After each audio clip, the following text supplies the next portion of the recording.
Good morning, good afternoon, and good evening to wherever you are in the world. Welcome to RCI TV on both Twitch and YouTube, and we're here for round 4 of Team Jaaag versus Team V12.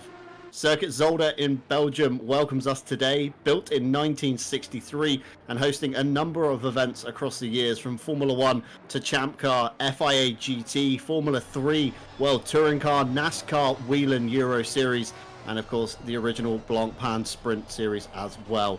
Some of you may also remember Top Gear versus D-Motor in 2008 also took place here. I'm John Dalton, your lead commentator. Alongside me as a new face to RCI TV in the form of Callum Kerrigan, and bringing you the pictures, Jesse Lee, and of course a big hello as well to our live stewards. Welcome everyone. Good evening, John, and good everyone on YouTube and Twitch. Welcome to what is looking like a rather damp Zolder. I tell you what, from experience, this track's usually a bit of a hit or miss. I'm usually on the miss side, winning the driver's seat, but sitting in the comms box, I can't help but be a little bit excited for this one. Yeah, it's super easy to kind of sit up here in the box. We don't really have a lot of the tests that, of course, the drivers do have down on the track at the moment, as we've been riding on board, of course, with Christian Lindgren in the glorious V12 Aston Martin as it screams its way around the Belgium countryside. Of course, Christian Lindgren, the Sim Brothers entry, a name that we're very familiar with here on Mondays. Coming out of turn 8, of course, down towards the final section, essentially. The kink is classed as turn 9 before we, of course, get to turn 10, the left-right chicane. Of course, the pit entry as well, notoriously fast coming in here, and stewards have already warned drivers about that and reminded people to read up on the racing rules as Christian Lindgren comes across the line. It's a small improvement, but not enough to take another position away. Currently, Raphael Huell, your provisional pole setter in the Jaguar. Of course, Andy Boardman just behind him as well in the number 69, and Les Stevenson in the number 46 as well. It's looking like the Jaguar is very strong here today, Callum. Yeah, it's looking rather strong after a few, what we could say, Aston Martin dominant rounds. It's nice to see the favour swing in the Jaag's way. Is that due to the rain? Is that due to the circuit? I'm not 100% sure, but right now it looks like the Jaags are absolutely loving it. Oh, apologies, the Jaags are absolutely loving it. Absolutely, of course, a few A's chucked in the word Jaag for good measure, as is official on the website and of course the posters as well. Spoda Skrillex back to the pit lane. He's currently in P3, your highest Aston Martin at the moment, splitting the Jaguars up from the first couple of rows. Ted Edwards, meanwhile, for Race Ventura in the number 8, comes down to the tricky section of the hairpin. Of course, there's a new tarmac essentially laid on the inside in the game version of Zolder. Makes for a grippier line usually through the inside line of turn 8.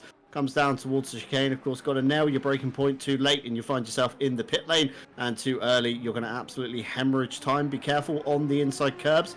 Extra anti-cuts can really upset the car. Ted Edwards straight lining his way to the finish, not even moving over. It's a small improvement again, but not enough to gain another grid position. Just behind Christian Lindgren, who comes through, jumps up to P7 for a small improvement there for the number 48. But 21 cars here tonight. Track position should be relatively easy to find, Callum. Obviously, looking to the right-hand side of the circuit map, everybody's very comfortable in where they're currently sat.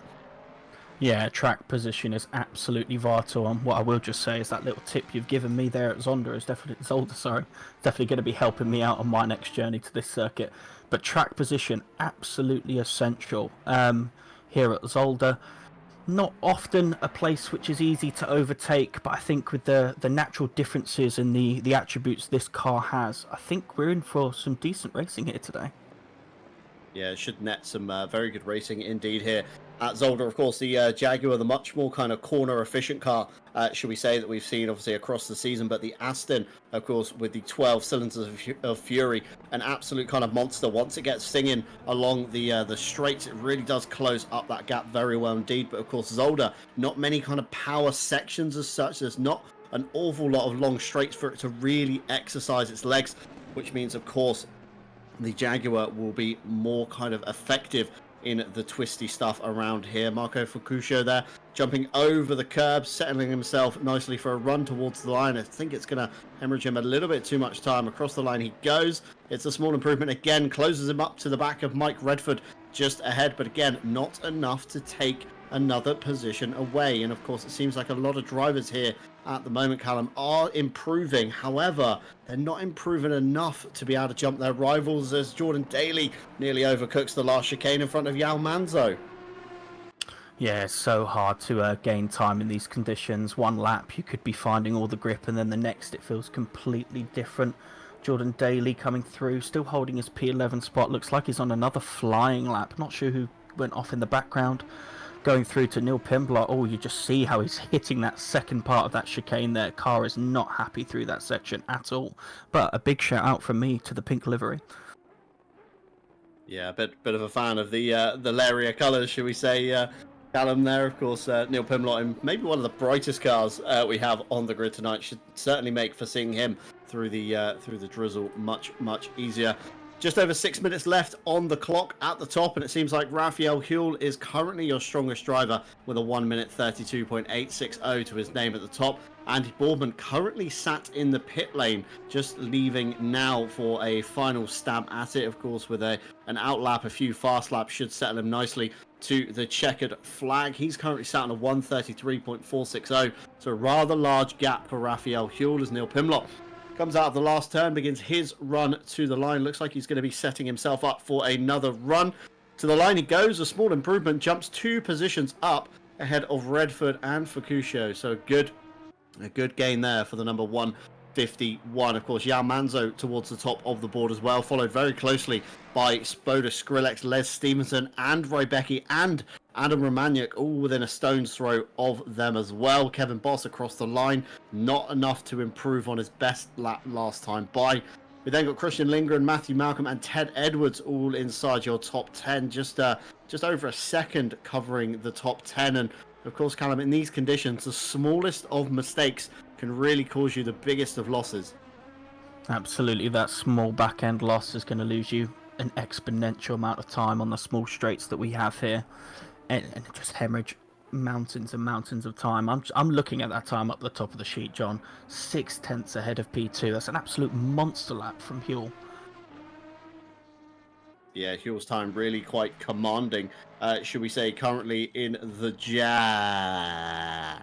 I think that's enough A's in the team name there for the number 21, but certainly getting into the Jeremy Clarkson style, should we say. Just trying to see the sidewalls on the tyres. It looks like they are kind of darker than usual. I'm not spotting any Pirelli writing, so logically should be on a set of wet tyres, which of course would overheat very quickly in these conditions. Of course, there's not enough kind of standing water, even, you know, on the racing line, off the racing line. It's a very damp, should we say, circuit. Of course, kicking up a small bit of spray there for one patch of standing water as they came through turn 7, but not a massive amount to kind of keep these tyres cool. So realistically, you're going to get a steady outlap, probably one push lap at most, and then of course they're going to be overcooked by the end of that lap. So back into the pits you're going to have to come, of course, to take another set of Pirellis. Of course, tyre sets are unlimited here tonight for the drivers. As he comes out of the last turn, Jessie Lee saying in her ears that apparently that was looking like a very good lap through the first couple of sectors, but lost it all in the final chicane, and that's such a small margin, a 132.885 versus a top time of a 132.860. Such a minor margin, but Huell is going again. He reckons he's got something in the tank, and I mean, at this point, Callum, it's purely for honours, I think. I don't see Boardman or Manzo getting quicker. Maybe Spoda Skrillex could be the kind of dark horse in the top 3, but I mean, I can't see anyone best in Huell's time at the moment. Yeah, I mean, Jesse saying that he was improving on that lap already is mind-boggling to me. But we're in the damp conditions. Anything can happen. Anyone can find time from anywhere. I'm quite curious to see if anyone maybe tries the dry tyres, maybe in the race or a final lap during the qualifying session. It looks kind of in between for me. I mean, I wouldn't personally try it because of skill issues. But, you know, if you're feeling like you're qualifying a little bit out of position, would you take the punt? Yeah, I mean, it's for sure worth a gamble, isn't it, at this point? Of course, you've got nothing to lose if you've, already set your time. Of course, anything you gamble on now can only be an improvement. And, you know, if it gets worse, so be it. You're not going to gain anything from it. But, again, you could set to, you know, find a chunk of time that you weren't going to find on a set of wet tyres. Rybecki currently in the pit lane. The clock is ticking down for them if they're going to go for another lap. It doesn't look like it, but Boardman has got closer to Huell, but unfortunately it's not close enough at the moment. The best lap of 1:33.355. There's still a good chunk of time there, nearly half a second for Boardman to find, but it does cement him kind of in no man's land almost, ahead of Manzo, but just behind Huell. So if the pace does stay similar, of course, for the race, then it's going to be very good for Boardman as Skrillex improves there. A late improvement for the Aston into the session. Spoda Skrillex a 1:33.315. It's such a small margin between themselves and Boardman, but Skrillex certainly a bit of a dark horse in the RCI leagues. First saw the driver during the GT4 and TCX Cup, where of course he piloted the BMW M2, and despite a massive accident in the opening round at Red Bull Ring, I think it was, still managed to come back to score a massive set of points off that round. So definitely keep your eye on the number 200 Spunk Sports. Yeah, and crucially, Huell had pitted and only just come out, so I'm not sure if he's going to get his tyre temps back up, but Skrillex and Boardman have been going out circulating. Their tyres will be in a good condition. I'm starting to fancy Skrillex and Boardman for this if they hook it together. Yeah, absolutely. So, I mean, Boardman certainly has a bit more time in him. I'm sure Spoda Skrillex is going to try and find some time, but equally, Raphael Huell still circulating around as well. Obviously feels a little bit threatened now by the late gain from the number 200, of course, as he comes through the final turns of turn 8 and 9 down towards the run of turn 10. That is Raphael Huell ahead of him on circuit. Huell might get another lap. I'm not too sure if Spoda Skrillex will. Looks like he overcooked the first part of turn 10, but coming to the line now, he sets himself up. The checkered flag is out. Spoda Skrillex, is it good enough? It's not good enough. It's a 1:33.420. Very small margin to beating his personal best. Now, Yao Manzo next up, the 222 Jaguar for the RPMS SimSport crew. The best being a 1:33.670. Towards the line he goes, and he beats it with a 1:33.332, throwing himself just ahead of Boardman. The margins are getting very, very close indeed, as now the number 28. This is Oliver Mulder, I believe, officially on the sign-up sheet. Name doesn't quite match the sign-up there, but Unicorn Shoot Lasers towards the line, runs it tight towards the left wall. Small improvement there ahead of Redford now. P11 just behind Ted Edwards. We still got some cars circulating, one of which being the Les Stevenson car. The Roca Poker goes to the front row of the grid with a 1:33.135. It's a fantastic lap there from Les Stevenson. Callum, I believe, of course, you're quite friendly with Les in the RCI community. That's a real good lap from the Roca Poker. I can't deny, John. I've got an absolute beaming smile on my face. What a lap from Les. And one thing I wanted to point out is we said the Jags were strong today, but Skrillex there putting it in P3 is massively impressive for me. But yeah, I can't deny I'm ear to ear for that lap from Les, sorry. Yeah, Les certainly with almost a lap of the gods, should we say, as he came across the line to cement himself in an all-Jag front row lockout. And of course, this is going to be very crucial indeed for the championship points, because not only is every driver, of course, fighting for their own championship, they're also fighting for the honours of Jag versus Aston. And on your screens at the moment, of course, the final qualifying results with Raphael Huell at the top, followed by Les Stevenson. Spoda Skrillex, you said to keep an eye on him. Fastest third sector for the Aston Martin. Bit quicker than the Jags around him. Yao Manzo follows Andy Boardman and Christian Lindgren. Adam Romaniuk with Rybecki locked together in a bit of an Aston duo. Matthew Malcolm, the sole Jaguar in and amongst the Astons in P9. And Ted Edwards rounds out your top 10. Oliver Mulder, Mike Redford, followed by Hubert Hauser. Jordan Daly out of sequence in P14. Of course, he's nursing a few pedal issues from the weekend. I believe a spring has snapped in his brake pedals, so a bit of a bodge fix to get himself on the grid tonight. So if Jordan Daly's following you, or behind you, sorry, certainly keep an eye in your rearview mirror for those braking zones.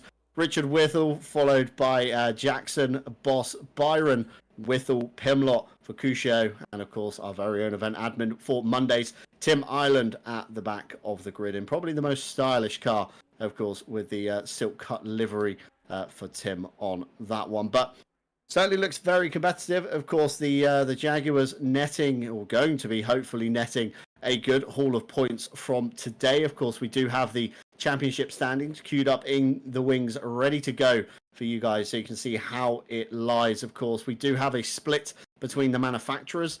So Raphael Huel is king of the Jaguars, should we say, at the moment, with 80 points to his name. Andy Boardman just behind him with 78. We then got Jan Manzo on 63. Grim Lilith on 60. Les Stevenson on 52. Kevin Boss on 43. Very close behind Marco Fucuscio with 41. Richard Whittle on 38. Hubert Hauser on 34. Tim Ireland on 30. Rounds out the top 10 in the Jaguar field. And of course, onto the second page. Keith Whittle with 26. Matthew Malcolm on 0 yet to score. I believe maybe a new sign-up on that one. Aaron Jackson and Nicholas Nordquist will take no further part in the series with a hyphen next to their score. Meanwhile, King of the Astons, it's Christian Lindgren, followed very closely by both Jordan Daly and Spoda Skrillex on a tie. Oyster Ray Becky on 71 before a big jump back to Tom Shipston, unfortunately missing from tonight's entry list on 46. Tied though with Adam Romaniuk, so a good gain for Romaniuk, set to be here today. Matthias Byron followed closely by Ollie Mulder. Neil Pimler also in a tie with Ollie Mulder, and Ted Edwards just behind those guys with 35 points. Rounds out your top 10 in the Aston field. Before we have Mike Redford on 32, Sherlin George on 29, and Martin Foster on 26 points. And if it was the championship race of who has the least sign-outs, Team Aston will certainly win that one tonight. And of course, we spoke about the manufacturers' fight. At the moment, it is Team V12 leading 529 points to Team Jags 349. So Jaguars today, Callum, they're going to have to really get their head down to kind of cement some good point scoring. Of course, Huel and Stevenson at the front. Skrillex, a bit of a dark horse, ready to kind of, rob the points away. But of course, Manzo and Boardman also inside that top 5. You're absolutely right. The Jags need to pull something together in these final 3 rounds. And from what I'm hearing, the Jags do have a good shot at this. The deficit does seem large. But I think with this round and the ones coming up, we could be down to a really good championship decider here for the Aston and Jag battle. Yeah, of course. Hopefully Team Jag keep it clean into the first couple of turns. Of course, avoid any friendly fire on each other and see if they can just drive away from the Astons. Currently, weather is very different to what we're seeing on the B-roll at the moment. Nice, clear, sunny skies at Zolder when, of course, we were filming this. However, at the moment, it's light drizzle and damp on the track. Exactly the same conditions that we see it in practice and qualifying. 16 degrees in the air, 16 degrees down on the track. So tyre choice is going to be a very tricky one here tonight. Next up on the calendar, we do have Watkins Glen next week. That's May 27th, before heading to Laguna Seca on June 3rd for the all-time championship decider, should we say. So Watkins, of course, could be a circuit for the Astons. Lots of long straights, lots of flat zones where you can, of course, get the all 12 cylinders really singing in the British mark. But again, on the flip side, Callum, Laguna Seca, very similar to Zolder. Lots of kind of twisty bits. There's a few draggy sections between corners, but again, it's all made up in the turns at Laguna. It is indeed, and Laguna benefits so much on being being so precise in those corners. So I think that's really where the Jags are going to shine. I would contest that Watkins Glen would be a Aston track. I found quite often that the gains you get in Sector 2 and Sector 3 can really outweigh the deficit you'd get in that back straight. So that's one I'm very much looking forward to tuning into. Yeah, certainly a good point to note there. Of course, the twistier section in the middle of Watkins Glen will break up the power sections, of course, of kind of Sector 1 and a little bit of Sector 3, really, on that one. Vojta Rybecki, though, starting from the pit lane, Callum, not sure, has he forgotten to click drive, or is it a tactical decision, maybe, thinking that all hell is going to break loose, of course, when we get into the first turn of Zolder? It's a a bit of a weird corner, turn one. It looks a lot faster than it physically is, of course. When you approach the corner, it looks nice, wide and open. When you get on the brakes and really try and pitch the car in, it becomes very tight, very quick. So I'm wondering if that's a tactical decision from the number 127. I don't want to speak ill of the racetrack, but if that is a tactical decision, it could prove to be a very smart one. Zolder has been known to have a few lap 1, lap 2 incidences which knock out multiple cars. I remember myself a couple of years ago was involved, and dare I say it, the cause of one of those at the first chicane, which actually led me to becoming friends with a lot of people at the RCI. So, you know, there's potential for carnage, but you know, we'll have to wait and see. I'm crossing my fingers that we have a nice and clean race, but if that's a tactical move from Rybecki, it could prove to be quite a smart one. Yeah, potentially, of course, especially when we get to the first chicane, of course, turn 5, the Kleiner chicane. It's going to be a very tight kind of corner, especially if cars are going in 2 to 3 wide. You know, even maybe brave souls thinking they can attempt 4 wide into the chicane. But nevertheless, cars lining up 2 by 2 now, getting ready for the green flag. Of course, we're going to have to try and build some tyre temperature, whether you've chosen wets or slicks. Of course, the rain is staying consistent for the next half an hour. Keep an eye in the top right hand side of your screen, because that will be where you know the change is on the horizon, and probably lots of drivers praying either for more rain to keep the wets alive, or of course less rain to try and bring those dry tires back into it. Now then, 2 by 2 as we roll towards the line. We're waiting for the green light to go. Of course, watch the gantry for the flagman as well. It's typically a long hold here at Zolder, and the lights go green. Looks like Yao Manzo has got a good jump. Raphael Huell has cleared Les Stevenson by turn 1. The cold brakes are certainly coming into aspects. That's Ted Edwards into the back of 2 cars. Yao Manzo goes around. I'm not sure who else got caught up there, but that's definitely the Race Ventura number 8 of Ted Edwards. Yao Manzo is turned just ahead, and there was another car off into the gravel. I didn't quite catch who it was.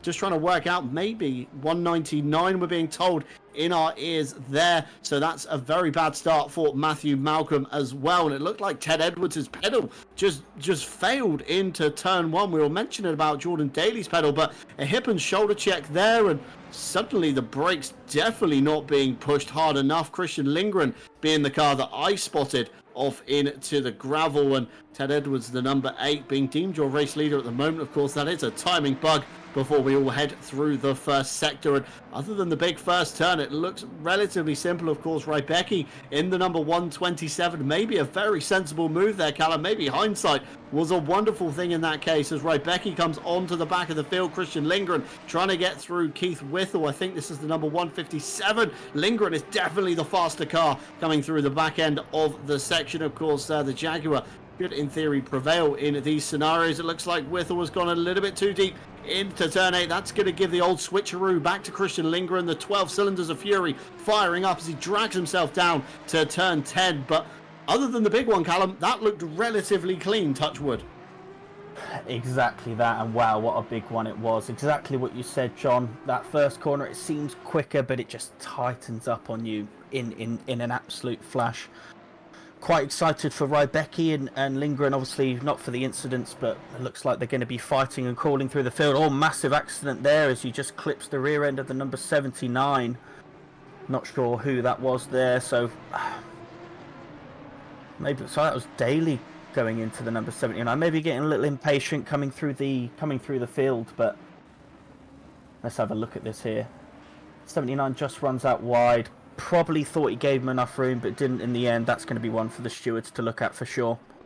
Yeah, of course, our live stewards next to us in the booth with us. So in theory, they should be looking through as we see a big sideways there from one of the Jaags ahead. That could be potentially Richard Whittle, maybe in the 957 on that one. But Hubert Hauser and, of course, Jordan Daly coming to blows in the first turn. But like you say, Callum, looked like Hauser just went wide. Daly tried to do the undercut. Meanwhile, Yao Manzo with some big problems down into the second chicane of turn 7. Let's catch a race replay to see what happened here. This is with our own event admin, Tim Ireland, just ahead. Caught the grass and obviously came back on, tried to brake.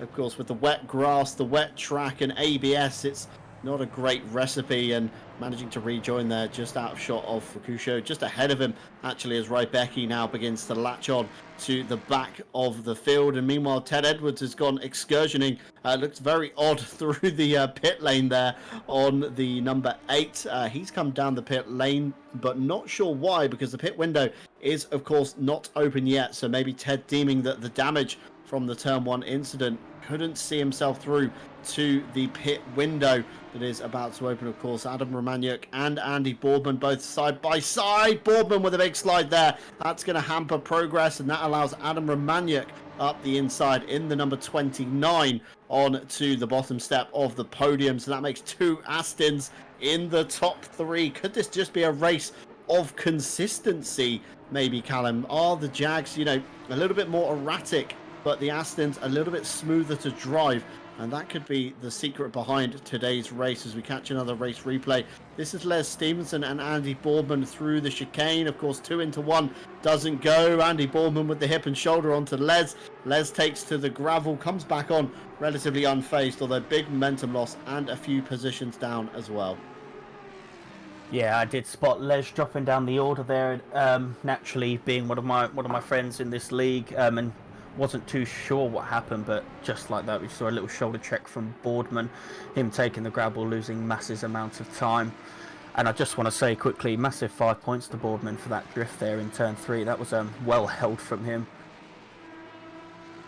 Yeah, absolutely. So as we see getting dicey here, Kevin Boss and Matthew Malcolm actually in the 199. It wasn't one of the Whittles as I thought earlier, and he's going to be swallowed up by Daly. It's a pinball in the middle. Daly into the wall across the front of Les Stevenson, I think, possibly there. I could be mistaken, though. It was one of the Jaguars, certainly with a bit of green on it. It looked like Les at a quick glance, but of course Les is a little bit higher up. Who was it? It was Jackson at the back of the field. Look at the pinball effect, one side to the other. Daly fired off onto the inside wall. Jackson nowhere to go. Daly pinballed into oblivion. Cars avoiding action. Daly gets back underway, I think, although very heavily damaged, back to the pit lane for the Race Ventura number 197. And this is certainly going to be a round to forget for both Daly and Edwards in the Race Ventura camp.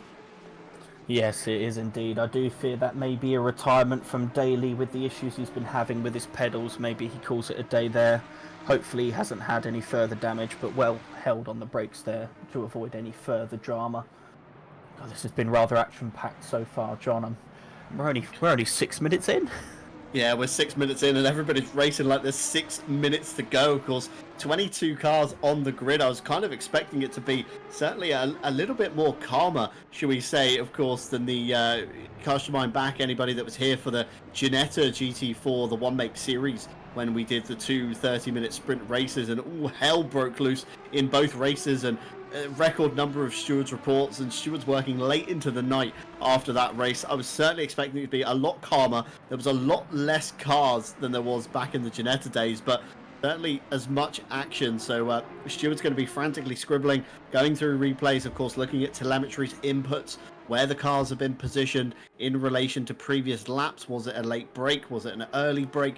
Who knows? They have so much more to their disposals than we do up here in the box. Of course, we see it live, we call it how we see it, we then catch a replay, maybe we can reevaluate, and then we move on. But of course the stewards are going to be toiling over incident report after incident report, of course picked up by the game, reported by our very own in-house tool. And Harper Jackson's front end there certainly looking very damaged in the 115. That Jaguar was not going to be turning all too well. Of course, the very different aero maps that cars had in the early days of the Blancpain endurance series, of course, looking to the steering wheel, looks relatively straight. It's a little bit hard to tell with Jackson, of course, the only fastest, shall we say, controller player that I know, but looks relatively straight in the background. Meanwhile, though, it looks like Matthew Malcolm wants to get a move on, trying to get around Jackson. Of course, as the hands scrabble left and right on the steering wheel. Matthew Malcolm in the background with a little drift going out of the turn 7 section. But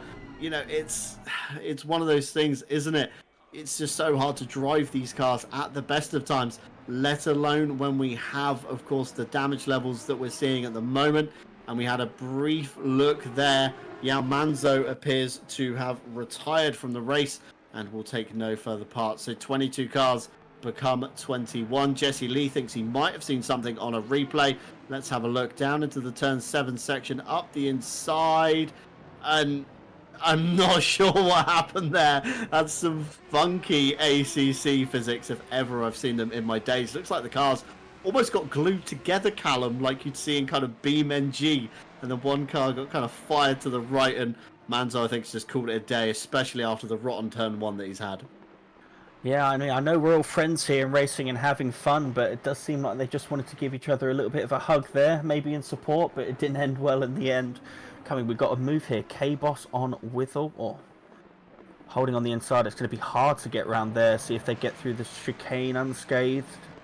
They do. This one's going to be quite an interesting one to follow. I think Withel's just got, or K-Boss has just got past. Sorry, Withel's just got past. Apologies, that was poor from me. Will Kevin be able to hold on to the back, or will he get sucked in by Grim behind?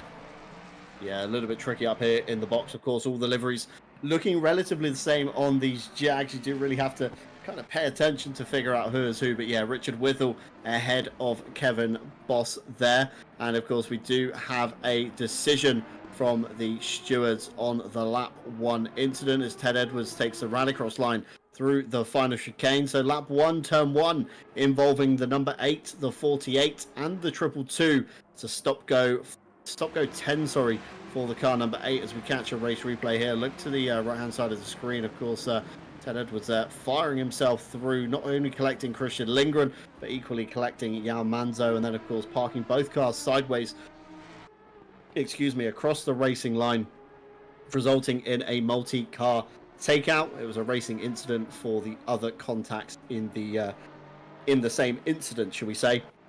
But Ted Edwards with a stop go 10 to his name. So of course he won't be able to service the car during the stop go 10. It will be 3 trips down the pit lane as Matthew Malcolm again exercises the drifting skills coming out of the first section. Christian Lindgren almost having to take avoiding action with how much momentum he gained on the back of the Jaguar. But yeah, turn 3 proving to be a real action-packed turn for these Jaguars stepping out of line. And Christian Lindgren hops over the curbs. Of course, the Aston not too friendly with the curbs here at Zolder. We've been told by a few drivers as the number 8 stopped on circuit somewhere ahead of us, causing a yellow flag. I hope off to the driver's side. He is indeed parked on the inside of turn 7, facing the wrong way. So Ted Edwards, again, this is going to be certainly one to forget for the Race Ventura boys as he waits for the whole grid to pass before getting back underway. And our replay, unfortunately, not catching how he ended up there. But of course, Ted Edwards doing a little bit of car spotting in his time, watching the marshal wave the flag. There goes a Jaguar, there goes another one, another Jaguar, and then Aston, and then another Jaguar. And Ted Edwards is just counting down the cars that he's spotting coming through. And something has increased the stop-go 10 to a stop-go 30. I can only assume, Callum, that's going to be for track limits because we haven't seen anything popping up from the stewards at the moment. I'm unsure, quite unsure how the track limit penalties work in terms of adding on to an additional penalty, but that's better guess than mine would be. Just want to say on that Ted spinning around, he had a fairly good view of the race going on there, but not as good as ours. This is an absolute mental race so far, and action happening all up and down the field. One thing particularly, we've got Lindgren right on the back of Malcolm, Byron right on the back of Redford. All Jags versus Aston battles. So this Jag runaway that we predicted is not come to pass just yet. No, absolutely not. I mean, Raphael Huell only just about half a second clear of Spoda Skrillex at the front. Of course, Andy Boardman some 6 seconds back. Les Stevenson 3.5 seconds or so back on Andy. Adam Romaniuk 2 seconds back. Ollie Mulder snuck up inside the top 10. He's running quite well in P6 at the moment. Richard Withel in the 957. Kevin Boss, Harper Jackson, and Christian Lindgren, of course, predominantly. It's a good mix of Jaguars and Astons inside that top 10. And of course, as you say, we do have a lot of battles going on circuit at the moment. Matthew Malcolm has finally given up to Christian Lindgren, who has already shot himself up the road onto the back of the next train. Of course, headed up by Kevin Boss, I think, and Jackson in that little gaggle. So Jack's going to have to work together to try and defend from a charging Christian Lindgren. just in the forefront of shot. And we know Jackson, of course, has some big front-end damage in the number 115. So again, that's going to be something to bear in mind for Kevin Boss if he wants to act as a rear gunner to try and fend off Christian Lindgren. Or will they both try and get through Jackson, of course, as soon as the door is open? Matthew Malcolm through turn 3. This time in the background, it's Hubert Hauser with the slide. Mike Redford just behind as well in the Aston Martin coming into shot. So he's going to be a part of this battle as well. It seems like we have 2 Jaags for every Aston on the circuit at the moment. Mike Redford darting left and right. Hubert Hauser doing similar, just trying to put off Matthew Malcolm, I suppose, as he bumps through the chicane in the Jaguar. Looks much more confident, should we say, over the curbs. And of course, we know the Aston Martin does. A few more steward penalties coming through. You might see some 5 seconds popping up on the left-hand side. It goes from an incident on lap 1, turn 6, involving the 69 and the 46. That was, of course, Les Stevenson on Andy Boardman, which we did manage to catch. Here's a race replay of that one. Through the chicane they go, side by side. Les on the inside. Boardman jumps the curb and almost straightens the wheel out a little bit too much, forcing Les across the grass. So that was some time lost there for the Roker Poker. 5 seconds for the 69 for overtaking and pushing another car off the track. The next one we have is a lap 2, turn 1, involving the 79 and the 197. It was a 5 seconds for the number 197.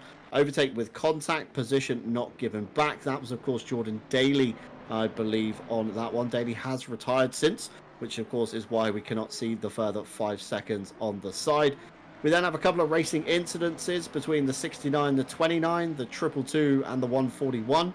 And another one between the 69 and the 29. That was Adam Romaniuk and Andy Boardman on that one. That was lap 3, turn 2. I'm not sure we caught that one, but Romaniuk certainly worse off for it, of course, dropping down P5 currently at the moment. Jesse Lee thinks he might have found something on his tool. Let's have a look. Down into turn 1 they go. Romaniuk fires it up the inside. There's a little rub between himself and Boardman. Of course, the outside then becomes the inside for the next turn, and Andy Boardman should have prevailed in that fight.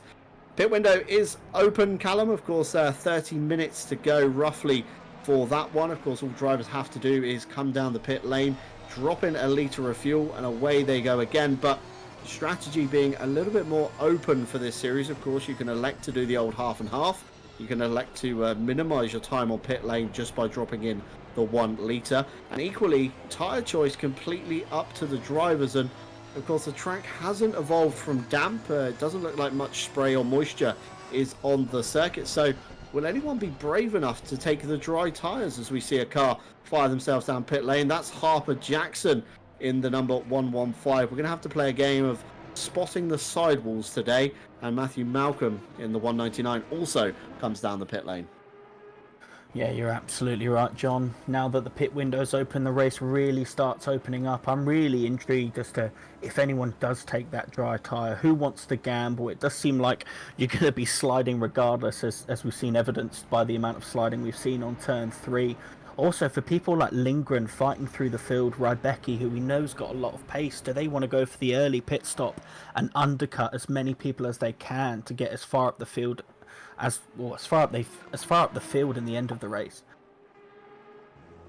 Yeah, of course. It's a very quick stop there from Neil Pimlott, back underway in the pink machine. Jackson, of course, held a little bit longer for the damage fixing. Ted Edwards now reached disqualification state again. Not sure if by the game's choice, but certainly been a rough one for Ted Edwards, and a swift exit from the servers. Jesse Lee screams he's out of here in our ears in a baseball style commentary. It's brilliant to have Jesse in our ears tonight. If only you could hear some of the things that does come out this man's mouth from time to time. But Harper Jackson back off the Jackson underway. Looks like wet tyres for Jackson's number 115.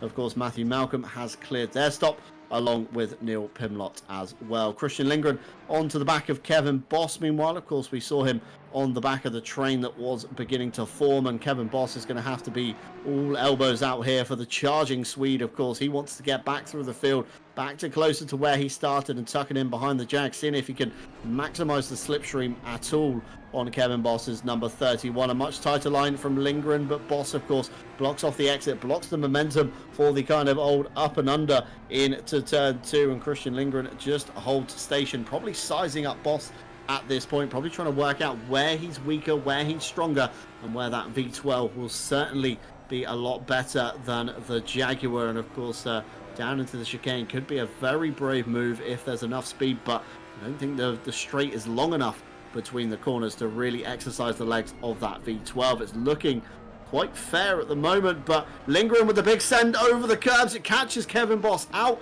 nearly side by side down into the turn 7 section. It's the long way around of the right-hander. Christian Lindgren has to suck back in, but my oh my, what a brave move that was, Callum. Yeah, I think that took us all by surprise there. What an absolute send over the first chicane. I was under the impression the Aston struggled there, but it seemed like, oh, we've got a race replay here. Is this between, oh, it's what we've just seen, the send over the chicane. So much more speed taken by Christian there, and with the bonks on the rear of the number 31, lucky to not spin there. I'm wondering to see what the stewards think of that. Yeah, of course, that would be logged on our tool, as it is Jesse's tool. So again, stewards will be looking into that one. Of course, a great job that they do. Kevin Boss looks a little bit loose coming out of the chicane, but Lindgren not close enough to capitalize on this one. And I mean, if you're Lindgren at this point, why not pull down the pit lane? You know, why not try and pull yourself out of this fight, throw yourselves into some clear air, and see if you can come back at Kevin Boss, of course, in about 20 minutes time or so, when the pit window has eventually shut. But doesn't look like many early takers to the pit lane currently. Only 3 cars clearing their mandatory stop 5 minutes into the window, as Kevin Boss with the signature Jaguar slide coming out of turn 3.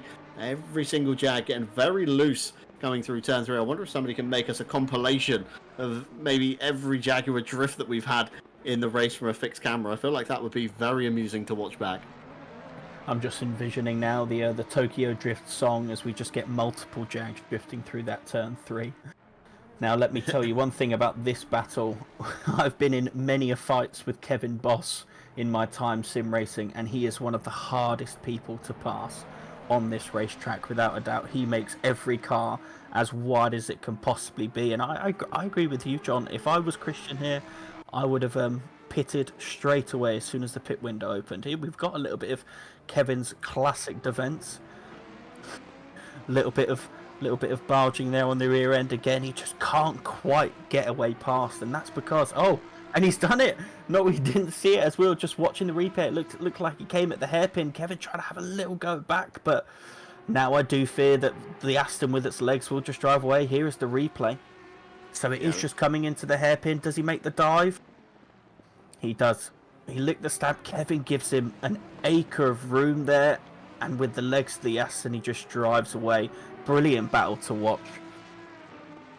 Yeah, absolutely fantastic fight there from Christian Lindgren and Kevin Boss. And like you say, Kevin is a very good defensive driver. He does seem to make the car twice as wide as what it realistically should be, but Lindgren, of course, stalled for a few laps there. He now finds his way through, and that means he can size himself up this time to catch up to this fight that's ongoing at the moment, of course, between Richard Whittle and Ollie Mulder, as they were side by side through turn 3. This is Whittle on the inside, capitalizing on Ollie Mulder, of course, having to go the long way around a turn 4. The grip just isn't out there.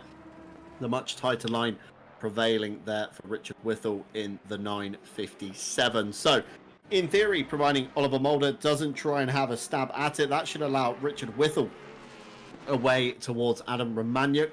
And of course, 10 seconds to the good now for Richard Whittle. Meanwhile, it's a change of lead. Spoda Skrillex has found his way past Raphael Huell at some point. I'm not sure if that was in the last corner. Apparently, it's just happened. Let's catch a race replay. So this is coming out of turn 8 through turn 9, of course, on the run down towards 10. Raphael Huell into the chicane. Oh, a big lock of the rear end, and Raphael Huell decides to bin off the second section of turn 10, and that allows Spoda Skrillex to go through into the lead. So, Callum, not as commanding as we thought from the Jaguars, but Spoda Skrillex proving to be that dark horse in the Aston camp at the moment in the number 200, coming through towards the first timing gate. I wonder if we're going to get a slightly updated gap. Of course, it was 0.342 at the line. I believe it has already crossed the timing gate, actually, just on the ways between turn 4 and 5. So the next gate, of course, as we come down towards turn 8, gonna have to see if that gap has got any bigger or smaller, but Huel is certainly there. He's not given up on the back of Skrillex and really wants to use that Jaguar to hustle his way towards us over the timing gate. The gap has doubled. Doesn't sound like a lot, but certainly in racing, over half a second at least. And of course, Andy Boardman 7 seconds down the road behind them. 5-second penalty to his name. So again, you can shuffle him down to into the clutches, in theory, of Les Stevenson. Of course, the time penalties will be added on to the mandatory pit stop. So in the case of Andy Boardman still yet to clear his, he'll be held for an additional 5 seconds in the lane. Again, if you do get a time penalty after the pit stops, then of course that will be added on to your race time overall. As we catch a race replay here, this is Hauser and Redford into the last corner. Redford up the inside, struggles to get it drawn up into the door of Hauser. Hauser has to kind of hinder his performance over the curb, get back on, but doesn't look like position was returned, I'd say. So could be a penalty, potentially, Callum, coming in for Redford. Yeah, definitely a potential penalty for Redford there. Sent it up the inside when the room and the move might not have been on. Just turned into Hauser as he was turning into the corner. It looked like Hauser gave adequate room there, but just didn't quite have the space, forcing Hauser off to the track. It's, again, more work for the stewards on this already hectic race. Big shout out to the stewards today and the wonderful work they do every Monday for this championship. Going back to the lead, though, that's really opened up the race here. I did not expect that. A very uncharacteristic mistake from Raphael Huel, and again... Oh, and another one here. Skrillex is off. Can Huel capitalise on this into the hairpin? I don't think he can quite get him there, but will the tyres be a little bit dirty coming into the next part? If you see a replay, it just looks like he understeers off. It's on a hair's whether you can go. It's just so close to going off there. Is whether you're flat or not is absolute inch perfect to go around the corner. Any mistake clearly cost you, as you've just seen there from Skrillex, but he holds onto the lead just about. I've got to say, I think Huel's got to pit here, stick another set of boots on and go for the undercut. Yeah, I think it's the only way at the moment, isn't it, for Huel? I mean, he's in the dirty air, of course, of Skrillex, but Skrillex showing a mistake once. Could that be what Huel needs to get himself back into the zone, back into the race, as you see him fight the wheel coming out of turn 2 through turn 3, and there's a patch of water there that has to be really catching out these Jaguar drivers. Armfuls of opposite lock as they run over the patch of water. Of course, that's only going to lose time. Meanwhile, Wojciech Rybecki on Hubert Hauser through the last corner.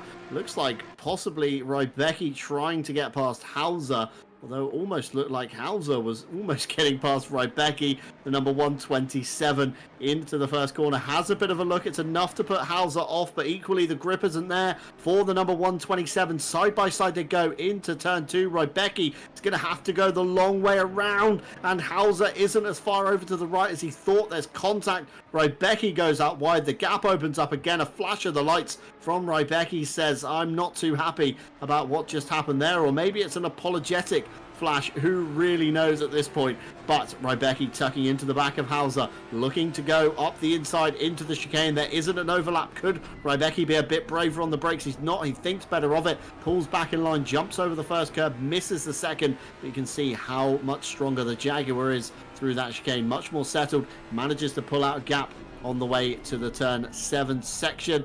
Of course, just under 20 minutes to go on the pit window, 18 minutes to be precise. And Matthias Byron is your next car down the pit lane, up and down on the jacks. Looks like a relatively fast stop. Can't imagine there is any tyre change going on whatsoever. Just having a look at the Pirellis if we can. Glistening in the light, it looks like wet tyres. Not sure if it's the same set, but again, no one electing for the dries yet, Callum. I'm wondering, will anybody be brave enough at this stage? Of course, we're nearly at the halfway point, so if you are going to take the gamble on dry tyres, you're going to have to do it soon. Yes, absolutely, and maybe my call of someone taking drives was the wrong one. If I was in this race, I'd probably be embarrassing myself right now with the set of drives. But I've got to say, we've got a race replay coming into pit lane, I believe. It's the fight with Rybecki and Hauser into turn 3. That was the incident we just saw. It looked like two cars trying to occupy the same bit of racetrack. I'm more work for the stewards to do, and Hauser took that opportunity to save time battling and go straight in the pits, stick a new set of boots on and see where he comes out. Whether it will be in front or behind Rybecki, we'll have to wait and see. Yeah, of course, Rybecki also starting from the pit lane. You may remember some 29 minutes or so ago, already finds their way just outside the top 10. So maybe a relatively smart move, seeing as how turn 1 did go down in the end. So Rybecki certainly keeping it clean, looking towards the pit stop timers. Some lengthy stops, actually, for some people. We've got a 1 minute 17 from Byron, a 1 minute 19 from Matthew Malcolm, and Harper Jackson with a 1 minute 37. Of course, the damage that they sustained on the opening few laps, of course, being added on to their pit stops in repairs. Hubert Hauser out of the pit lane. That's another set of wet Pirellis. I'm going to assume drivers are going to be taking tyres, because I can't imagine these wet tyres are going to be all too happy in these mixed conditions. Of course, like we said in qualifying, it's not wet enough to, cool them down anywhere, but equally it's still maybe a little bit too wet for the dry tyres to come out, especially with this puddle on the exit of turn 3, and Jackson up the inside of Hauser, and I think Romaniuk's going to have a little look as well. Of course, the blue flags will be frantically waving at Hubert Hauser as he comes out. Of course, Romaniuk and Stevenson are fighting, so Les is going to have to get through for the chicane to stay within Romaniuk, and he does over the inside curb, jumps over the second one, settles the car back down for another run onto Romaniuk. Meanwhile, Christian Lindgren also down the pit lane in the number 48 Sim Brothers entry. He's up and down on those jacks pretty fast, so that's definitely a litre of fuel. No tyres confirmed for Christian Lindgren. Very swift stop indeed. So we have a bit of a benchmark time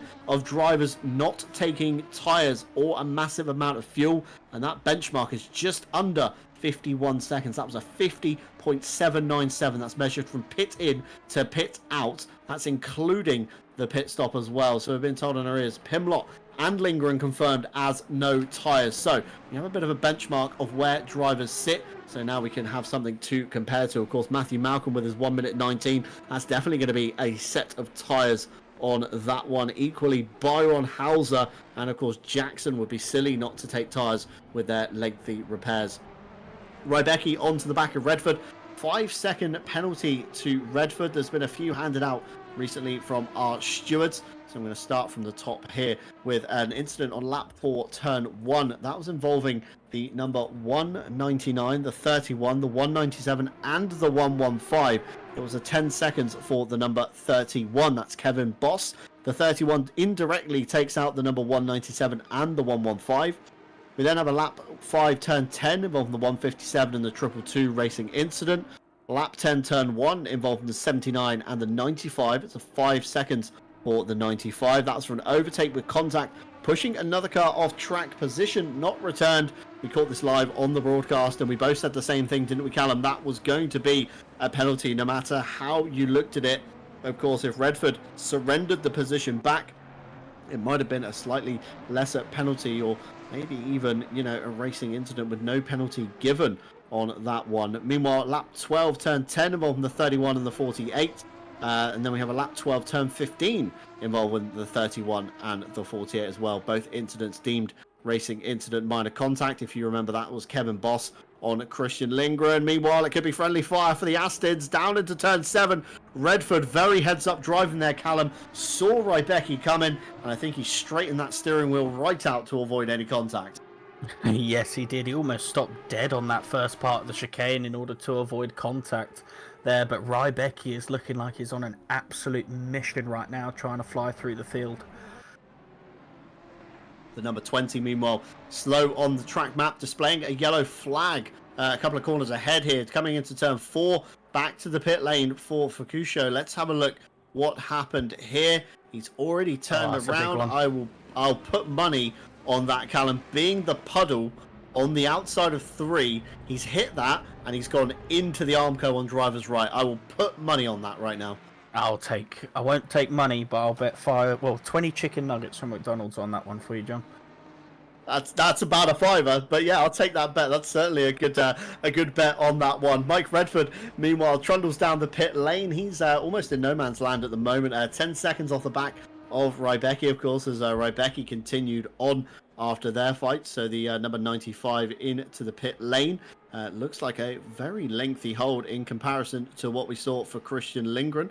So, of course, the penalty for Mike Redford being served as well. Actually, that's a very good point there. The number 95 should be up and down in theory any moment now.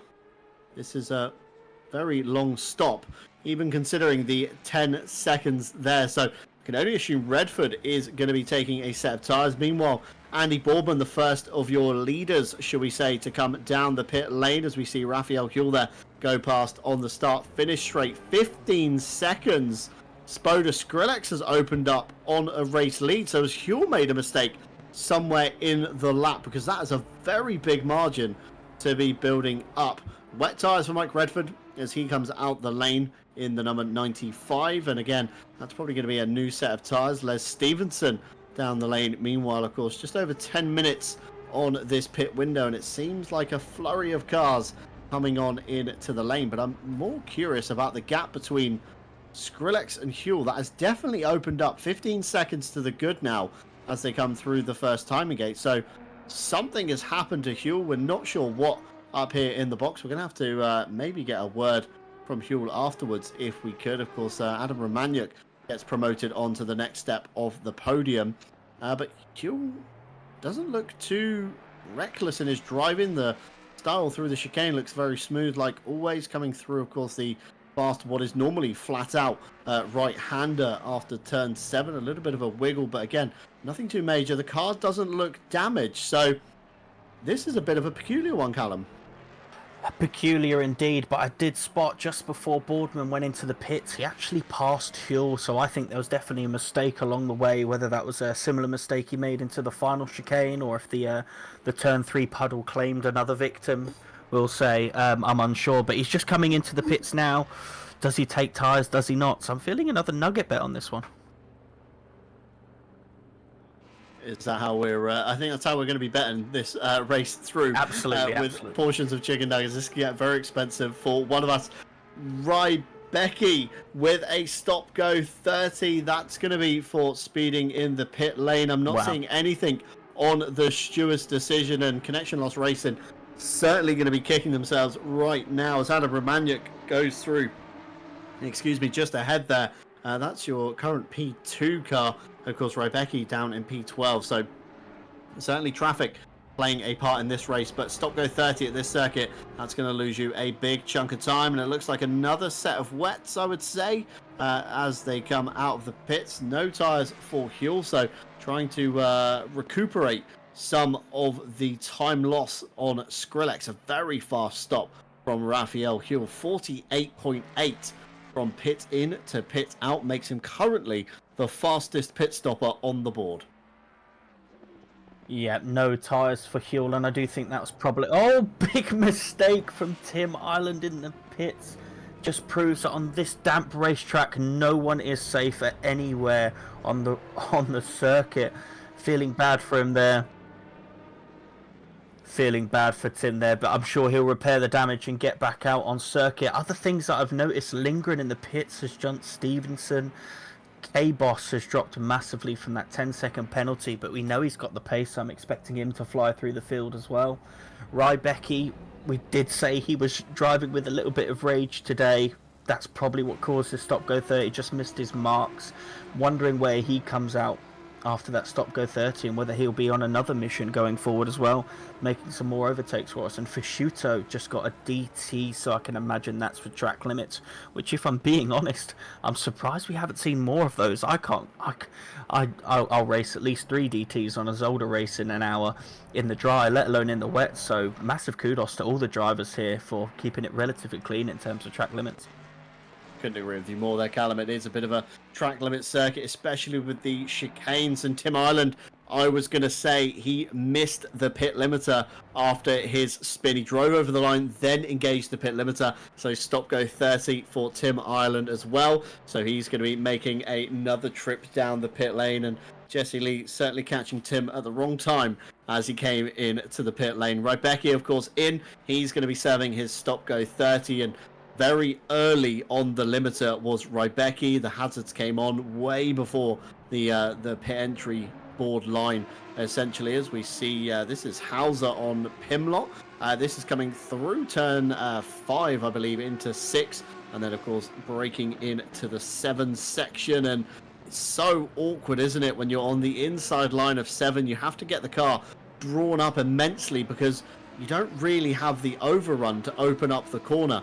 And of course, you turn in with that sheer amount of speed. Let's have a look. Redford and Byron now side by side. There's contact, there's friendly fire, and Redford looks like he could be bordering on some track limits there. Of course, he had the perfect line to straight line the chicane as Neil Pimlott is about to get swallowed up. This is a photo finish if ever I saw one, but there's still 21.5 minutes. Redford to the outside, Byron on the inside, Pimlott up the middle. Redford's going to do the old up and under into the back of Byron. Redford backs out of it. Kevin Boss now gets into the mix. It's three Astons on one Jaguar, and this could all become unraveling for the Aston Martins if they start with this friendly fire malarkey. The puddle on turn 3 nearly catches out Kevin Boss. To the inside, he looks on Neil Pimlott, but Neil Pimlott slams that door shut and says, I am having that racing line as they come up to the chicane now, charging. Kevin Boss darts to the left, looks to the inside. Can he get it drawn up in time? He can't.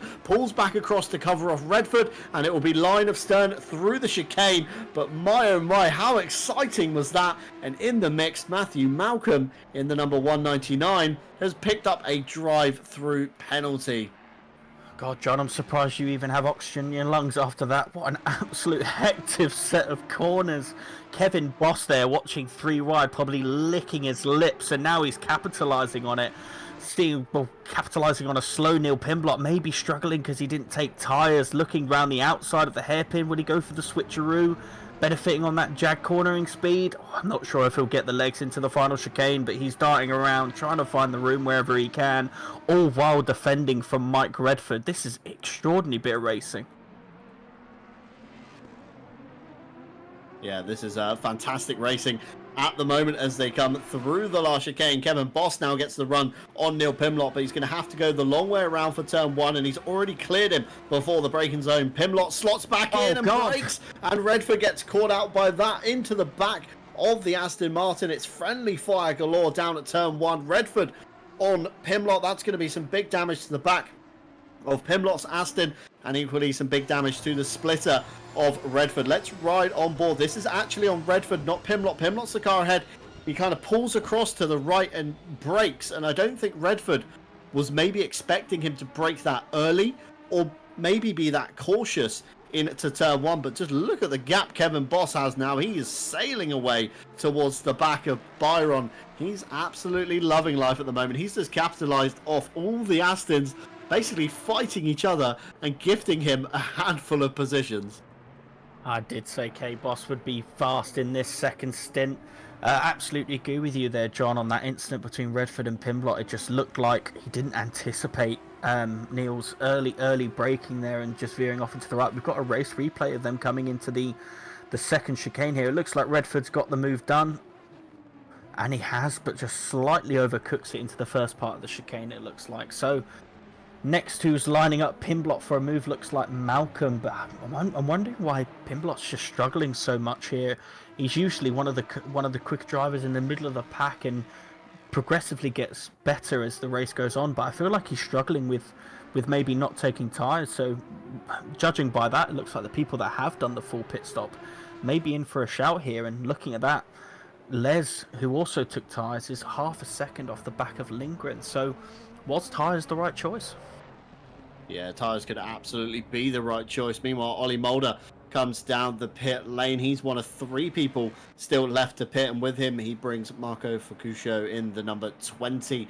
He's going to be serving his stop go 30. So Crucio will be held for quite a while. Of course, meanwhile, Raphael Huell, technically your race leader at the moment, that has obviously cleared his pit stop, but Spoda Skrillex 15 seconds to the good up the road before the pit stops. That could be the crucial thing that keeps the number 200 in the fight. Les Stevenson, meanwhile, under pressure from Christian Lindgren, but I think this could be a position change. It is indeed down into turn 8. Stevenson to the inside. Lindgren opens up the corner, tries to do the old up and under, just can't get the traction off the corner. And like you say, could this be, Callum, what we're seeing is new tyres versus old tyres? Les Stevenson, a much lengthier pit stop, 1 minute 16.2, and Christian Lindgren stop a 50.7.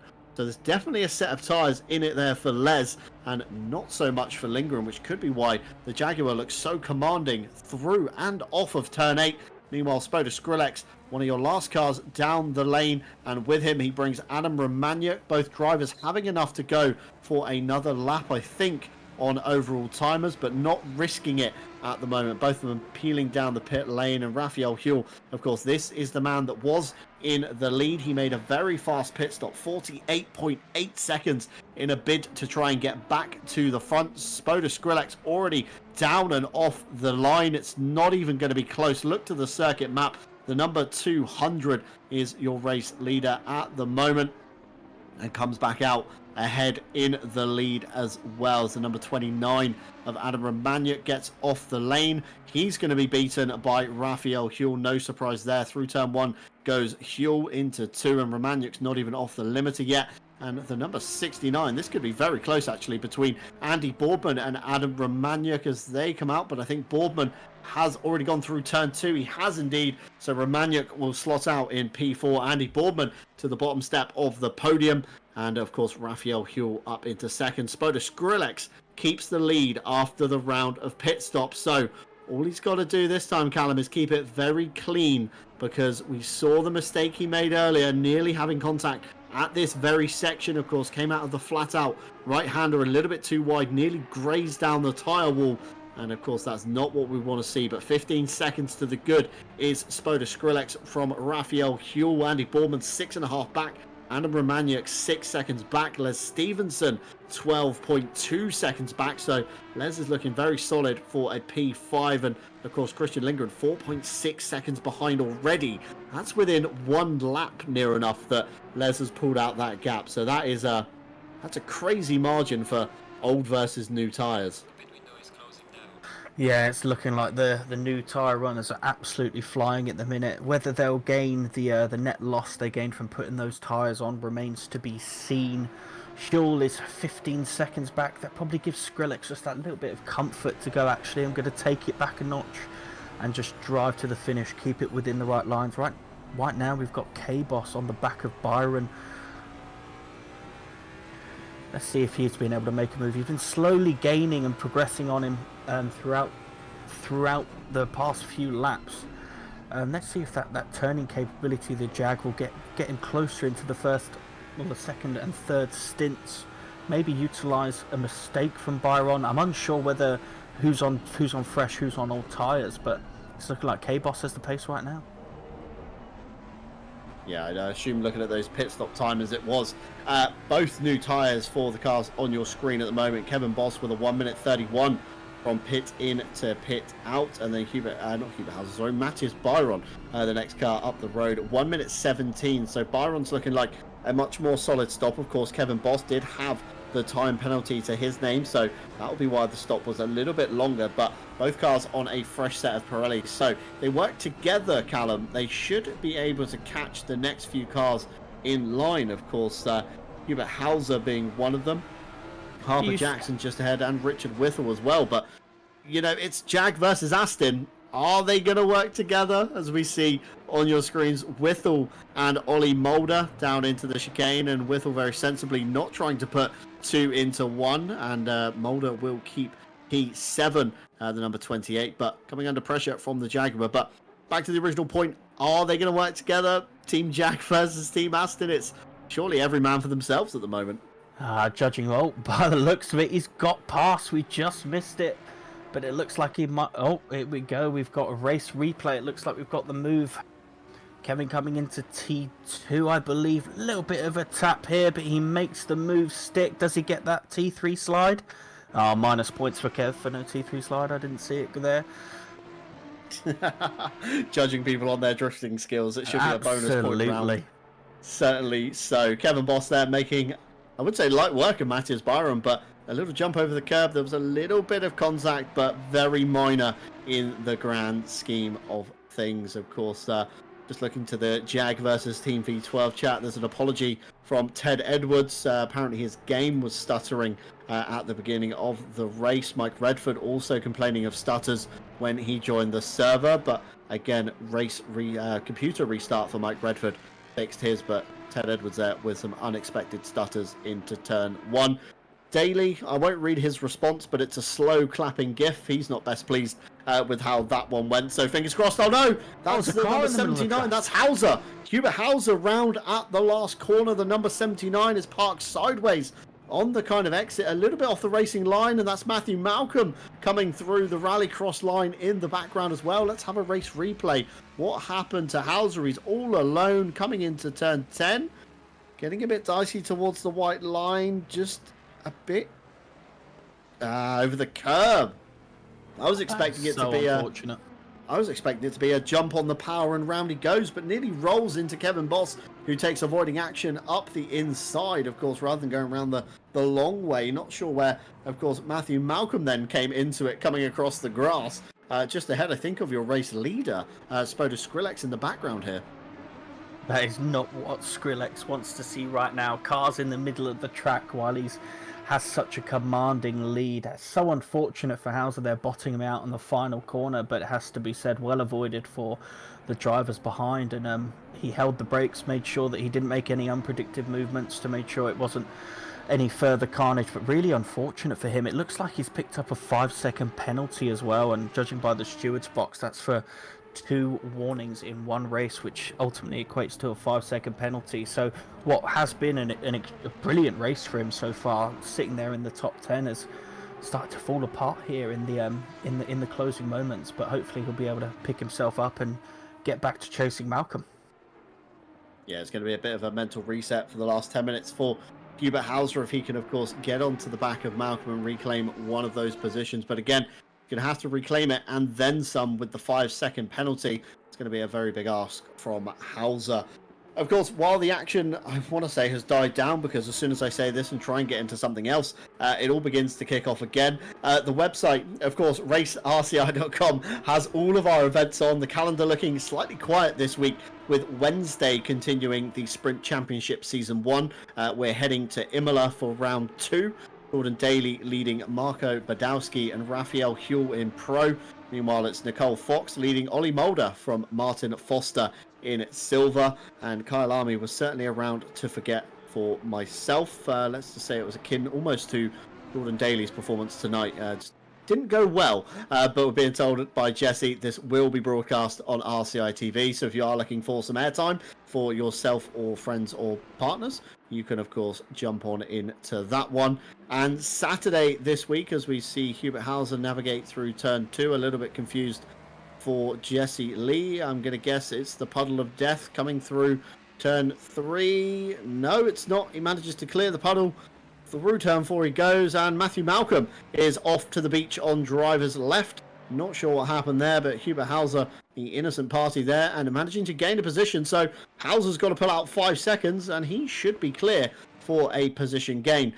Saturday this week, we'll see iRacing 2.4 hours of Watkins Glen also taking place. That's serving for a pre-test to the official iRacing event, as we see Boardman through turn 5 over the chicane. A weird bump off to driver's right he goes, hemorrhaging some time as he tries to get the car pointed back the right way on the right way. And Romagnoc goes through. Les Stevenson also goes through as well. So Boardman down into P5. Romagnoc up onto the bottom step of the podium, and Les Stevenson not too far behind, of course, on those fresher tyres. Remember, Romagnoc, very fast pit stop, 53 seconds from in to out. Les Stevenson 1 minute 16, but the fresher tyres for the number 46. So 8 minutes to go. The ball is in Les's park for that one. as I was saying, of course, the iRacing 2.4 hours this week, serving as a pre-test to the official iRacing event. Of course, the official 6 hours of the Glen, mirroring the official car entry list, and without custom BOP, this will give you the best preparation environment for racing the 6 hours. So get yourself signed up for that one. Plenty of space there, and also on the website at the moment, kicking off next week, as Les Stevenson up the inside of Adam Romaniuk. That's going to be the Roca Poker onto the bottom step of the podium, but can he hold it? 7 minutes and 20 seconds left to go. Let's see. Can Les Stevenson hold on? Over the curbs he goes, stretching already out that lead to Adam Romaniuk. The new tyres really proving to be the choice at the moment. And also on the website, as I was saying, the new Friday Championship, it's Gran Turismo 2 Diventa Italiano, taking you on a whistle-stop tour of the Italian tracks within ACC and GT2 cars. Kicking off at Monza, heading to Imola, and then on to Misano. 1 hour, 20-minute races with 1 litre of fuel in a mandatory pit stop, leaving strategy very open. That kicks off Friday, the 31st of May. So still plenty of time to get your name down for that one. And of course, no pre-qualifying for either events mentioned at the moment. So keep your eye on the website. That's racerci.com for all the comings and goings in the racing world of us here at RCI. And of course, World Tour, that has 2 rounds to go. So if you are looking to get involved in some endurance racing, you can still have a mid-season sign up there. The next round being the Red Bull Ring 24 hours. It's the big one on June 8th before we round off in Imola on July 13th. And as always, World Tour does make it to RCI TV. So again, a good place to get yourselves out there. Of course, iRacing IMSA Season 2 has finished up. Team Jaaag versus V12 still has 2 rounds to go.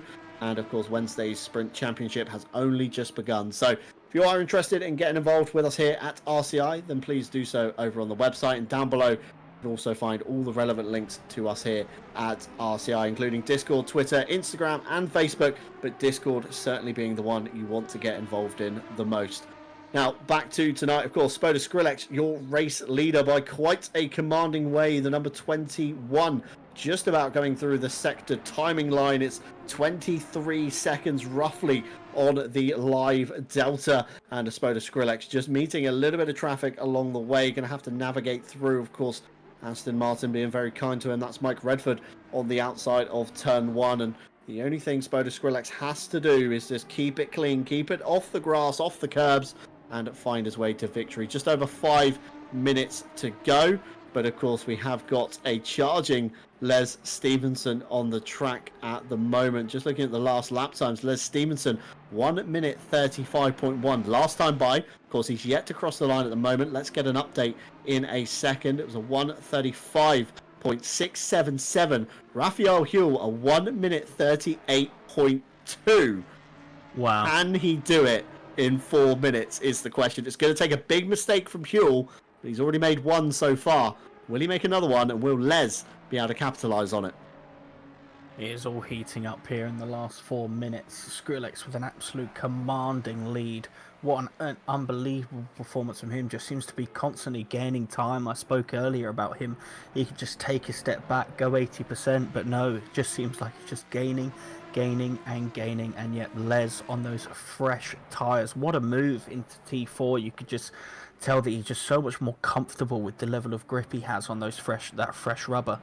And yeah, unbelievable move into T4. And now just basing down Huell, hemorrhaging time, 3 seconds last lap. He may be running out of time, but it's going to get spicy on the last few laps. Yeah, absolutely so. Of course, Spoda Skrillex just crossing the line now with about 3 minutes 40 to go. If my memory and my calculations serve me correct, got about 3 or so laps to go. Of course, depending if Skrillex wants to cut it early, ease off, and maybe cut the race a lap short. But of course, Skrillex encountering some traffic down at turn 2. That shouldn't hamper him all too much. Mike Redford somehow is back past the race leader. We saw just a lap ago, of course, Skrillex lapping him into turn 1, and now, of course, Redford is back ahead again. So maybe Redford letting him through, thinking he had the pace, and then maybe thinking that Skrillex is, of course, taking it a little bit easy. If you look towards the lap times, it's a 1:38.3 last time by from Spoda Skrillex, and of course Raphael Huell 1:37.8. So Skrillex certainly losing a little bit of time, but not massive amounts. Meanwhile, last time by, Les Stevenson, 135.3 once again. So that's a good chunk of time. Flashing the lights to Neil Pimlott. He wants him out of the way, and I think they could even be sat. They are sat in the Monday Gang voice chat. So Les Stevenson's probably going to be screaming right now at Neil Pimlott to try and get him out of the way. He wants to try and propel himself towards Raphael Huell. 5.5 seconds, that gap. That's about a lap or two before we see Les onto the back. But it does look like Team Aston certainly hampering his efforts onto the back of the Jag now. Pimlott out of the way into turn 7.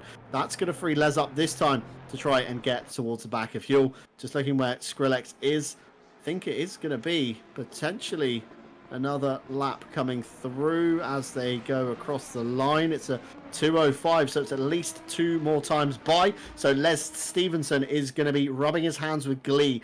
Now, I think, Callum, this is a big think. He might be able to get onto the back of Huell, but can he get past him, as we talked about earlier in the broadcast?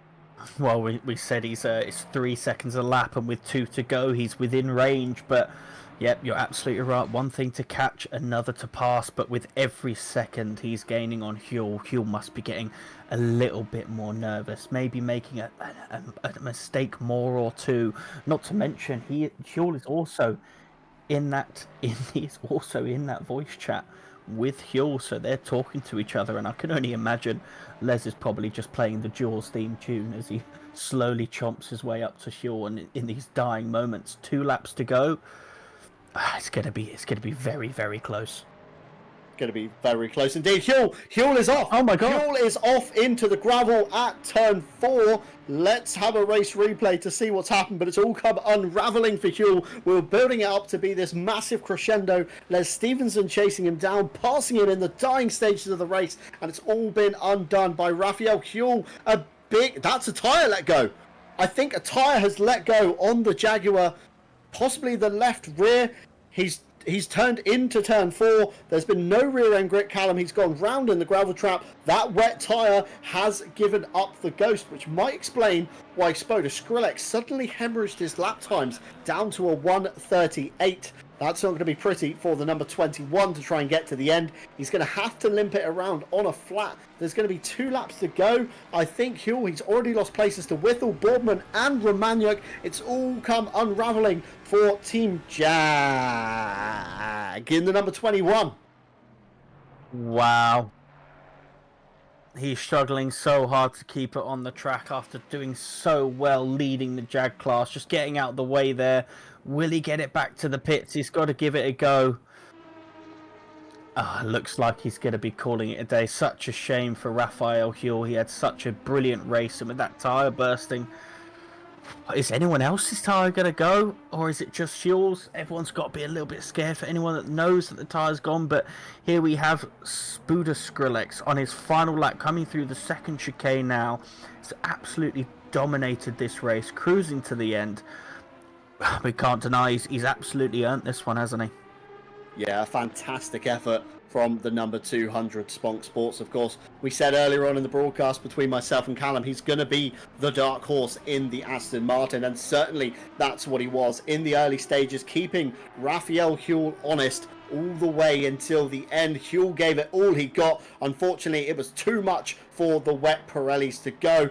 And of course, meanwhile, it looks like something's happened possibly behind. But let's focus on the man at hand. Your race winner for round 4. It's Spoda Skrillex, in the number 200 as he comes across the line for Spunk Sports. It's a great achievement for the Aston Martin crew, once again netting a solid haul of points. Something's happened to Richard Whittle in the background. We're not too sure what, although Les Stevenson is your next man across the line in the number 46. A blinding strategy from the Roker Poker, took tyres on the pit stop, drove to the end, kept Raphael Huell under pressure, and Les Stevenson will come through to be your lead Jaguar as he flicks it across the line and into the wall. The number 46, a fantastic drive Meanwhile, Matthias Byron, Hubert Hauser, Matthew Malcolm and Rybecki have all finished, and Romagnac for Porcelain Racing will take the bottom step of the podium. So once again, we thought it would be the Jaguars. We thought they would keep the Astons honest. It would be a big points haul for the Jaguar, and in the dying stages of this race, it has all become unravelled. Richard Whittle will be your next car across the line in P4, followed in the background by Christian Lindgren for the Sim Brothers number 48. Andy Boardman somewhere in the back coming out of the last chicane. Here he is. That's P6, of course. Matthew Malcolm just ahead there, finishing, of course, Neil Pimlock, Keith Whittle and Tim Ireland also finished. Harper Jackson going for some late style points out of the chicane, the number 115 across the line after their rotten start with the lengthy pit stop for damage.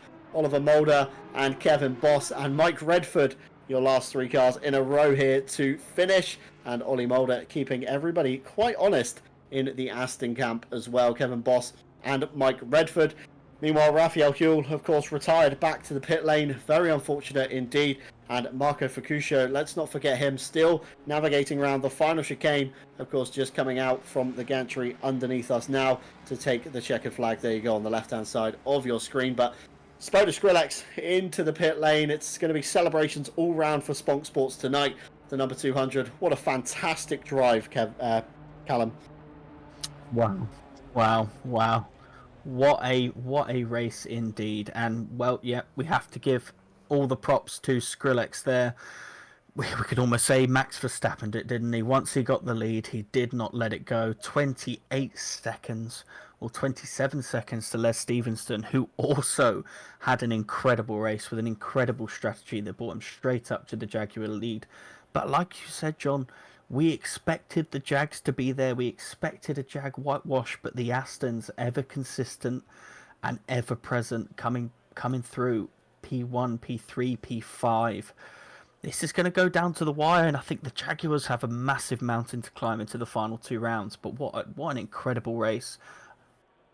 Yeah, I couldn't agree more there. I mean, Rybecki, of course, a bit of an outsider there, finishing down in P13. We expected much more from the Connection Lost Racing entry. So there's, a few ups and downs from this race. Of course, Jordan Daly and Ted Edwards, both of the Race Ventura drivers, not finishing. So that's two Astons off the scoreboard already. Of course, Yao Manzo, that minuses one Jaguar off tonight's scoring. But yeah, relatively so.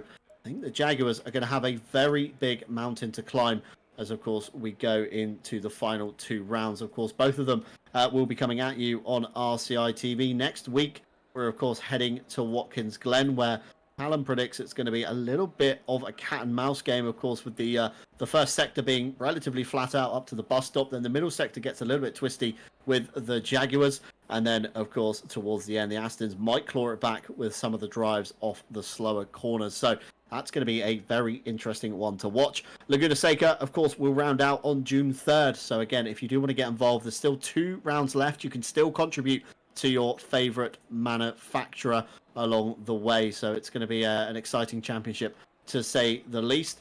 Of course, plenty more events on the RCI website, including Gran Turismo to Diventa Italiano. That's Friday's new championship starting next week. That's, I believe, Friday the 31st. And then, of course, the Watkins Glen iRacing event. That's this Saturday. Again, sign-up still open for that one. And, of course, mid-season sign-ups for both the World Tour and Wednesday's Sprint Championship, to say the least as well. But for tonight, we are joined by Les Stevenson, your second man on the podium, your winning Jaguar. And what a race that was, Les. That was fantastic. I mean, from the get-go, it was chaos. I don't know if you saw what unfolded behind you, but we are running through some highlights in the background as we, of course, chat to you. A blinding strategy by yourself, taking a fresh set of wet tyres. Huell couldn't make his tyres last to the end and practically gifted the second place. We were hyping it up in the box to be, this fantastic event that was going to happen, and then all of a sudden, Huell's lost the tyre and he's in the beach. But still, what a fantastic result for yourself. Ooh, woo. Absolutely over the moon. He did it. He did it. He did it. Yeah, I'm absolutely over the moon. I mean, yeah, like you said, what a race. I mean, I didn't know whether taking new tyres was going to be too risky. I went in, I had a little bit of damage from the contact with Mr. Boardman, but I decided to go for the tyres. I thought, no, let's just do it. what we got to lose. I'd lost so many places from the start with that awful start. I was really caught napping at the start, but no, really chuffed. I mean, chasing down those cars that clearly they hadn't changed tyres, and yeah, it really showed that because I honestly thought track position was going to be the key tonight, but thankfully a lot of others didn't take the choice of tyres. I did, and I felt lucky really, and I was really able to get. I think I was something like, correct me if I'm wrong, it's something like 2 seconds a lap difference. So hence being able to catch them so quick. But yeah, really enjoyed that. Yeah, in some aspects you were nearly 3 seconds a lap quicker than Huel. So yeah, certainly getting a push on.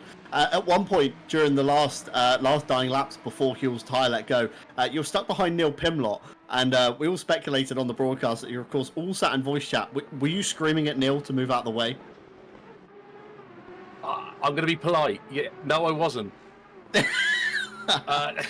I had a little. I was asking Tim which way he was going to go. He said guess. That was really helpful. And then when I got to Neil, it was Neil didn't realise I was that close, and he said, "I'm going to let you pass this corner." And yeah, he didn't tell me which way. So I just guessed. I went for the inside line, and thank God that he went on the outside. But yeah, it was hairy at a couple of points. But man, this Jaaag can take the curbs. Yeah, we heard that in practice from some of the drivers complaining, of course, of the Aston not being able to take the curbs. But, of course, Zolder, it's a very curby track. I mean, if you can get a run through that chicane, the first one, of course, it's, night and day difference on lap time almost. And we saw a few weird bounces from a few people, but relatively speaking, of course, everybody kept it on the straight and narrow.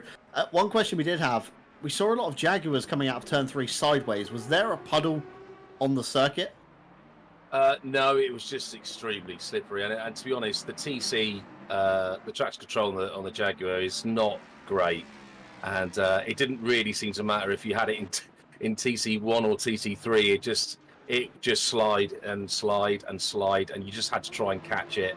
And to be honest, I did a lot of upshifting, very early upshifting, and it paid off. But and I was trying to protect the rear tyres as well. But I'll be honest with you, it's extremely difficult in a car like this. But yeah, I just really enjoyed it, and it was relatively clean racing. Everyone gave each other space. There's a few little touches, but I mean, come on, it was a very moist track. I mean, we even had very light, medium, heavy, light rain. Very accurate forecast there from Les Stevenson. Callum, anything for the second place man from tonight? Well, I did just want to say he ropes and he pokes and he does it again. That's got to be your slogan now, Les. Come on. I did have one question. In those sort of dying stages when, you've got your pace, you've got your new tyres, how much do you think you gain from knowing you're chasing someone, and how much does that fuel you for nailing the apexes and exits on those dying laps? Do you think you gain a massive amount of lap time, or was that just your pace, your raw pace you had today? I'll be honest with you, Callum, it was more a case of I had new tyres and I was just relishing the fact I had grip. And the fact that I had grip, I was actually able to make the apexes. I was able to have a cleaner exit. I wouldn't say clean, because in these conditions it's not great, but yeah, I was able to have a cleaner exit. I could make the apexes, and it's unbelievable the difference in braking distances with fresh tyres against worn tyres. And let's be honest, I only did half hour on those tyres, and they were ruined. I was really struggling to hit the normal braking points if I could at all. And but yeah, in all honesty, the chase was on, but I didn't realise just how much quicker I was until I got to the back of Lundgren. I'm sorry if I pronounced your name wrong. And when I realised just how much slower they were on their tyres, I suddenly thought, hang on a minute, have the top 6 just gone for no tyres? And I thought, well, the game's on now, I've got to go for it. And thankfully, I mean, I'd like to say that I managed to get Huel by intimidation. I don't think his tyre let go. I think that's a load of rubbish, a load of old tosh. I think he just couldn't. Fighting talk. Yeah, I mean, that's friendly fire. This team Jaaag. Yeah, but when you're on track, it's team Les. Well, I sincerely hope that Huel remembers that for next time. No love lost in Camp Jaaag right there.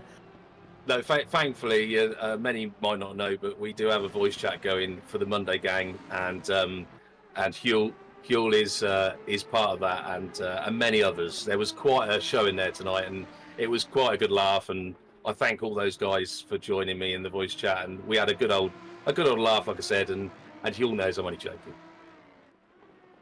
Absolutely wonderful. so. Well done, brilliant race from you. Les, before we let you go for the evening, anyone you'd like to say thank you to? Well, obviously, I must say a massive shout out to the wife, Lizzie. Not that she probably even watches this, but you know she is. She knows she's the love of my life. Second to sim racing. But no, I can't. Anyway. But no, and obviously my team dropping the hammer racing, and everyone in the Monday gang. It really is a great atmosphere nowadays, and everyone really has a good old laugh in the voice chat. And anyone that's ever considering doing it, you've got to come and join us in the Monday gang, and all the other events that RCI do, because they are simply great. Couldn't have said it better, I think. Les, thank you very much for dropping in for an interview. It's much appreciated, and yeah, best of luck for the rest of the championship. Thank you, guys, and thank you for putting on a great show as always. No worries at all. And I must say thanks to the life stewards. I must say, obviously, you know, I wouldn't want to do their job, and you can't forget them. And yeah, no, thank you to them as well. Yeah, of course, the unsung heroes of the night, the life stewards, of course, dealing with all the carnage and chaos that has unfolded. And like Les says, if you do want to get involved, Monday Gang could be just the thing for you. Head on over to the website, get your name down for that one. Just a quick update from the points of how it stands. Team Aston versus Team Jaaag. Going into the round, it was 529 to 349. That's V12 to Jaaag. And now we roll out of Zolder, 670 to 601. So the gap has certainly closed down tonight.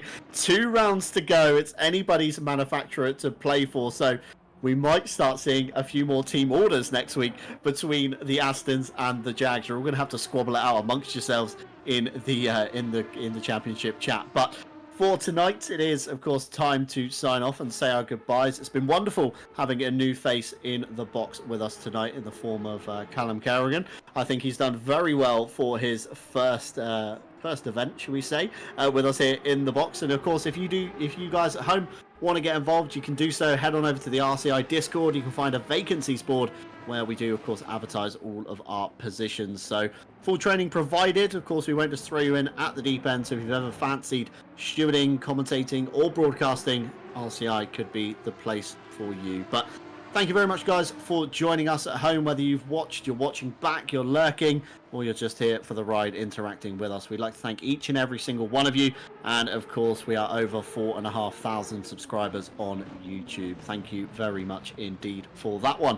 But from myself, John Dalton, from Callum Kerrigan alongside me, and of course Jesse Lee behind the cameras, and as Les said, of course, our live stewards, we'd like to thank you very much for joining us here on RCI TV. We hope you have a wonderful rest of the week, and we'll of course catch you back for Wednesday's Sprint Championship. Take care.